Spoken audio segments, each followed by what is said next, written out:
Bismillahirrahmanirrahim. Assalamualaikum warahmatullahi wabarakatuh.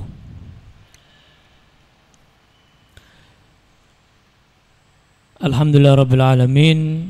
Wa bihi nasta'in ala umurid dunya waddin. Wassalatu wassalamu ala asyrafil anbiya wal mursalin Sayyidina Maulana Muhammadin wa ala alihi wa sahbihi ajma'in. Wa la hawla wa la quwata illa billahil aliyil azim. Amma ba'd. Ya, seperti yang dikatakan Habib Husin tadi, ini itu saya ditarik sama Habib Husin, ayo melu. Saya itu malam ini sebetulnya pengajian di Bojonegoro. Bojonegoro dekat sama Tuban, masa agak sowan Sunan Bonang kan gitu. Saya sowan Bonang sama Habib Abdul Qadir bin Alwi Asgaf sama Maulana Ishaq. Kebetulan saya di rumahnya beliau, dekat sama beliau, teman mondok satu kamar di rumahnya, mandi di situ ya, dijamu makan, masya Allah, khoir Habib Husin. Alhamdulillah, kalian beruntung ya. Maghrib itu ada majelis seperti ini, bisa manfaatkan waktu. Kalau kayak saya ini tidak bisa kayak antum ini. Kalau maghrib itu kebanyakan di perjalanan saya. Perjalanan kemana, kemarin dari Malang, kemarin lagi dari mana, keliling. Nah, antum nih masya Allah, antum lebih baik dari saya. Kalian yang hadir ini lebih baik dari saya. Mubalek tapi nggak pernah duduk di masjid dari maghrib sampai isya seperti antum. Antum ini ahli surga insya Allah. Masya Allah. Beruntung ya. Beruntung, susah orang manfaatkan waktu antara maghrib sampai isya itu susah. Makanya bola sinetron yang menarik itu banyak ditaruh di maghrib ya. Biar kita terlena dengan majelis seperti ini, memanfaatkan waktu seperti ini. Jadi beruntung. Sekali lagi antum beruntung. Ya, al-kunuz, kullul kunuz fi ihya ma bainal isya'ain. Keberuntungan di atas keberuntungan, harta di atas harta, itu adalah menghidupkan waktu antara maghrib sampai isya. Itu luar biasa, gak bisa dibeli, gak bisa dibayar. Sampai dikatakan oleh para ulama, kalau kita tidak bisa beribadah 24 jam, minimal dalam beberapa waktu ini kita hidupkan, maka Allah akan mencatat dalam waktu 24 jam kita beribadah. Satu, setelah maghrib, setelah subuh. Setelah subuh, nah itu susah itu. Setelah subuh sampai isyrok, sampai terbit matahari, susah. Kebanyakan waktu setelah sholat subuh itu al-angopu wal turu, ya, angop terus tidur. Lah, itu masih mending sama yang usolli fardhu subhi kawanan lillahi ta'ala. Wah, tambah parah itu. Saat tak bangunnya jam 6, bangunnya jam 7. Nah, enggak dapat apa-apa itu. Ya, itu luar biasa itu. Terus kemudian setelah maghrib ini, antara maghrib sampai isya, sama sebentar di sepertiga malam yang terakhir. Walaupun sebentar, di 3 waktu ini kalau kita manfaatkan, maka kita dicatat oleh malaikat seakan-akan 24 jam full ibadah. Walaupun enggak tenanan 24 jam ya, enggak beneran 24 jam, tapi di 3 waktu ini kita manfaatkan, tercatat insya Allah, termasuk yang betul-betul satu hari penuh ibadah kepada Allah Subhanahu wa ta'ala. Jadi mahal, antara maghrib dan isya ini mahal. Apalagi di masjid, masya Allah, di masjid iktikaf, wis luar biasa, wis wong surga kabeh ya, insya Allah, Allahumma amin. Kemudian kitab yang dibaca Habib Husin ini rutin ini kitab istimewa ini. Bukan cuma istimewa tok, istimewa ya. Luar biasa pokoknya. Risalatul Mu'awanah ini ceritanya ada seorang yang minta nasihat sama Habib Abdullah yang rotibnya kita baca tadi. Minta nasihat, ditulis segini nasihat sekalian ya, sisan. Makanya kan namanya Risalatul Mu'awanah wal Mudhaharah wal Mu'azarah lirraghibin minal mu'minin fisulukil akhirah. Ya, fisuluki thoriqil akhirah. Ini adalah surat nasihat, saling bantu membantu, saling menasehati. Untuk siapapun orang mukmin yang pengen menuju akhirat. Ya. Kalau kita itu kadang-kadang dinasehati sebentar sudah bosen. Ya. Lah iki sakmene nasihate, ya Allah. Enggak bosen muridnya. Ya, enggak bosen yang minta nasihat itu, malah seneng. Malah mungkin kurang tebel ya. Kalau kita dinasihati sithik we, kadang-kadang malah tersinggung, ya Allah. Padahal nasihat itu yang paling mengena. Itu sama kayak betadin. Tahu betadin ya? Betadin itu obat merah itu. Kalau misalnya luka di sini, luka sobek sini, betadinnya ditaruh di batuk, ya enggak sehat. Ya betadinnya ditaruh di sini, perih enggak? Ya perih, tapi sembuh, pas tempatnya. Dia habis zina, dinasihati zina tersinggung. Dia ngerasani orang, dinasihati ngerasani orang tersinggung. Loh itu betadinnya pas itu. Pas di lukanya kok malah tersinggung. Loh ulamanya ustadz itu pengen nyembuhkan kamu. Kok kamu malah tersinggung? Ya sama kayak orang lukanya di sini, betadinnya taruh di batuk ini, taruh di dahi sini. Enggak waras-waras. Enggak sembuh-sembuh. Paham ya? Jadi harus rela untuk perih. Wah, dinasihati perih. Ya namanya orang ustadz meletakkan itu kok. Jadi kalau ada ustadz kok seneng nyindir, wah itu ustadz tenan itu ya. Itu berarti dokter beneran itu. Kenapa? Betul-betul meletakkan obatnya ada di luka kamu, lukanya kita, masya Allah. Jadi cari ustadz yang begitu, cari guru yang begitu, ya, yang betul-betul. Nah, ini nasihat ini, masya Allah, luar biasa nasihat. Memang kita ini perlu nasihat. Ad-dinun nasihah, agama ini full dengan nasihat. Enggak ada orang tua harus yang menasihati anak, enggak. Kadang yang lebih muda nasihati yang tua, dan yang tua jangan tersinggung. Dan yang lebih muda tadi jangan sampai dengan kata-kata yang menyinggung.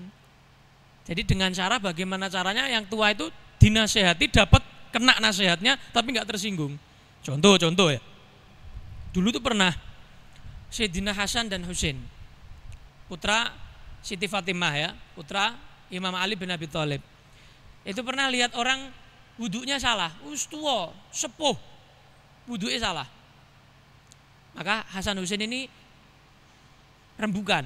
Ya, gimana caranya? Ya memang nasihati kadang-kadang perlu rembukan, musyawarah. Gimana ini caranya? Supaya orang tua ini itu paham caranya wudu, tapi nggak tersinggung, karena kita masih kecil, masih muda. Kalau langsung Pak salah wudunya Pak, wah tersinggung. Anak kecil. Maka akhirnya Sayyidina Hasan bilang sama adiknya Husain, Husain kamu wudumu salah no.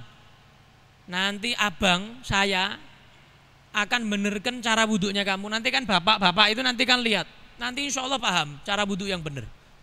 Sengaja, jadi sengaja gitu loh.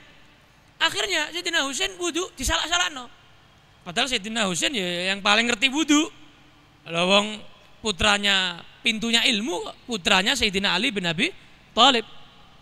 Yo salah-salah no wudu'e. Katanya Sayyidina Hasan kakaknya, "Loh salah, Sin. Husain salah. Yang betul tuh wudunya caranya gini. Lah si bapak-bapak itu yang sepuh itu lihat, oh, carane ngoten toh." Tanpa tersinggung dia akhirnya ngulangi wudunya dengan cara yang benar. Ini nasihat yang pas ini. Sama. Jadi tidak langsung tas. Wah, ya gak wudu blas malahan. Malah disengaja no sholat dalam keadaan wudu yang salah itu. Tersinggung kok. Kan begitu. Nah, tetap ada uslubnya, ada caranya orang nasihati itu. Sama amar ma'ruf nahi mungkar, ada caranya. Enggak amar ma'ruf nahi mungkar langsung geradakan. Apa geradakan itu? Apa sembarangan amburadul, enggak ada tata caranya, metodenya. Lu ada metodenya. Ada caranya. Sekelas Fir'aun. Siapa? Fir'aun. Onten sing tepang Fir'aun onten apa den? Nek ngomong tepang ketemune kapan? Kenalannya kapan? Fir'aun itu ya Allah, sebengis-bengisnya orang, sezolim-zolimnya orang, bahkan ngaku Tuhan. Ana rabbukumul a'la, ngaku Tuhan. Tapi Nabi Musa, Nabi Harun diperintahkan Allah nasihati nasihati Fir'aun bagaimana? Faqula lahu qawlan layyina la'allahu yatadzakkaru au yakhsha. Kamu nasihati Fir'aun, wahai Nabi Musa, wahai Nabi Harun, kata Allah, nasihatilah Fir'aun qawlan layyina, dengan perkataan nasihat yang lembut. Ini Fir'aun loh, ini Fir'aun. Lah orang zaman sekarang enggak Fir'aun banget kan gitu. Iki Fir'aun original, bukan KW, asli Fir'aun. Itu Nabi Musa dan Nabi Harun diperintahkan untuk apa? Qaulal layyina, dengan nasihat yang lembut. Ini kayak Habib Husain tadi loh, lembut, alon-alon, siji-siji, alon-alon sing penting kelakon, kan begitu. Sama Nabi Musa, Nabi Harun ya begitu. Padahal sekelas Fir'aun itu enggak tas, enggak. Ada caranya, ada metodenya. Walaupun Allah tahu gak bakal beriman itu Fir'aun itu, ya akhirnya kan diazab Allah, gak beriman kan akhirnya kan. Walaupun Allah tuh tahu gak beriman, tetap suruh nasihati. Jadi kita tuh nasihat gak terus wis to, percuma dapurane iki gak bakal percaya dikandani, gak bakal mau dinasihati orang itu. Loh jangan begitu jenengan. Tetap tugasnya jenengan ngasih tahu. Tugasnya jenengan bukan merubah, mboten. Tugasnya jenengan itu nasihat. Urusan ngrungokke napa mboten? Nggih niku urusane Gusti Allah. Bahkan Nabi Muhammad pun, innaka la tahdi man ahbabta walakinnallaha yahdi man yasha. Kamu wahai Nabi Muhammad, kata Allah dalam Al-Qur'an, kamu enggak bisa mau memberi petunjuk orang semau kamu, yang kamu suka terus dapat petunjuk, dapat hidayah, enggak bisa. Walakinnallah, akan tetapi Allah yang ngasih hidayah, bukan kamu. Fadzakir innama anta mudzakir. Kasih peringatan mereka, nasihati mereka. Kamu tuh cuma pemberi nasihat, bukan yang ngasih hidayah. Lo bukan Nabi Muhammad sallallahu alaihi wasallam. Lo pemalik kelasnya awake dhewe. Lo Nabi Muhammad mawon sing saking pusat mawon apa? Enggak bisa memberi hidayah, apalagi kita. Abu Lahab, wah pasti mlebu neraka kan. Abu Lahab itu pasti masuk neraka. Tabbat yada Abi Lahab wa tab, sak bojo-bojone, wa imra'atuhu hammalatal hatab, pasti masuk neraka. Tapi Nabi Muhammad tetap nasihat. Nabi Muhammad tetap dakwah, padahal kaplenge ning neraka wis ana. Sudah ada ini tempatnya di neraka, tetap dinasihati, tetap didakwai sama Nabi Muhammad sallallahu alaihi wasallam. Jadi bukan berarti nasihat itu terus apa, wah percuma, enggak. Nasihat enggak ada kata percuma. Siapa tahu dari nasihat itu Allah Subhanahu wa taala ngasih benih hidayah, dikasih hidayah orang itu sebab dari lisan kamu. Ya siapa tahu. Wallahu a'lam bishawab, enggak ada yang tahu kan begitu. Berikutnya tadi terakhir tentang apa? Zikir ya. Tentang zikir. Ini masih ada waktu, Beb? Masih. Tentang zikir. Zikir niku napa? Iling ya. Zikir niku iling kan, kalau di bahasa Jawa kan iling ya. Iling Gusti Allah, ingat Allah Subhanahu wa taala, ingat ya. Tapi banyak, makanya Rabi'ah Al-Adawiyah menyatakan istighfaruna yahtaj ilal istighfar. Istighfar kita masih butuh diistighfari lagi. Kenapa? Istighfar tapi ngoten niku. Kadang-kadang maksiat sambil istighfar, astagfirullah. Ngerasani sambil istighfar, astagfirullah. Itu tetap terus iku. Tetap ngerasani, astagfirullah. Ngilokno wong, astagfirullah, tetap dilokno. Jadi istighfar kita masih butuh apa? Diistighfari lagi. Lah sama.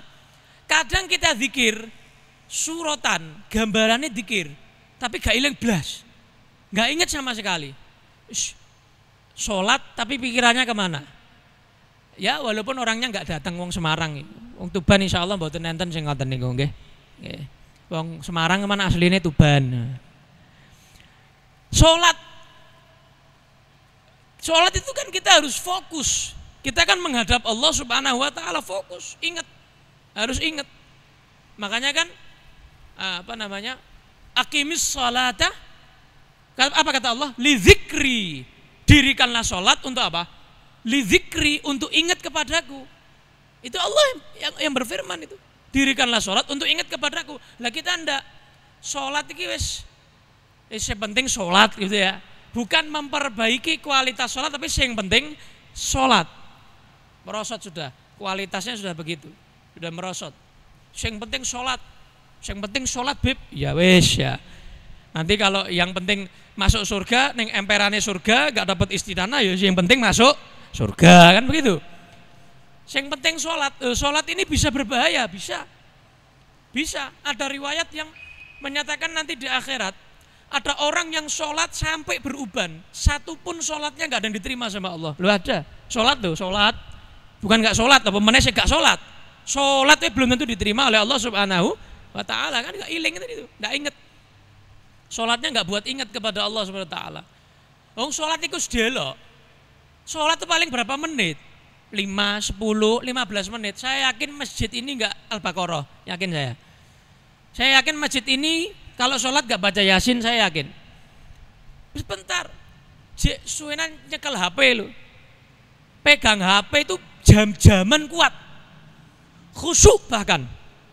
Loh kok bisa khusyuk, Beb? Lah buktinya ditimbali gak nyaut. Ya toh?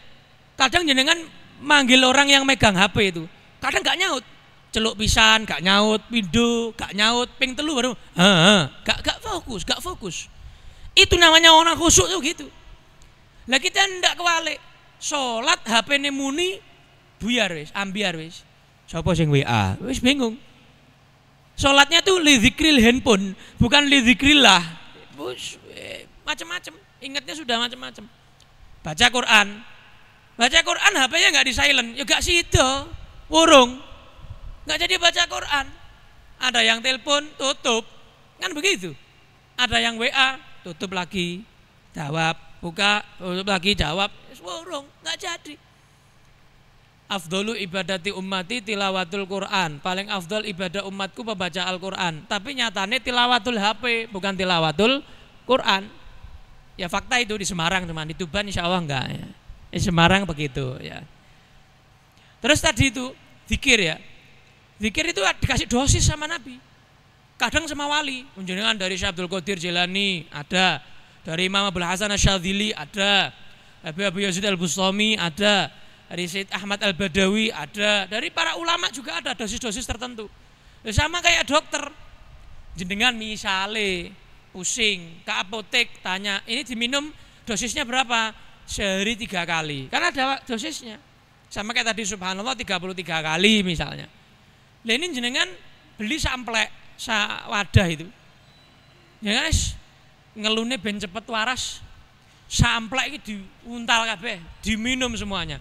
Ya malah gak sehat, malah isdet.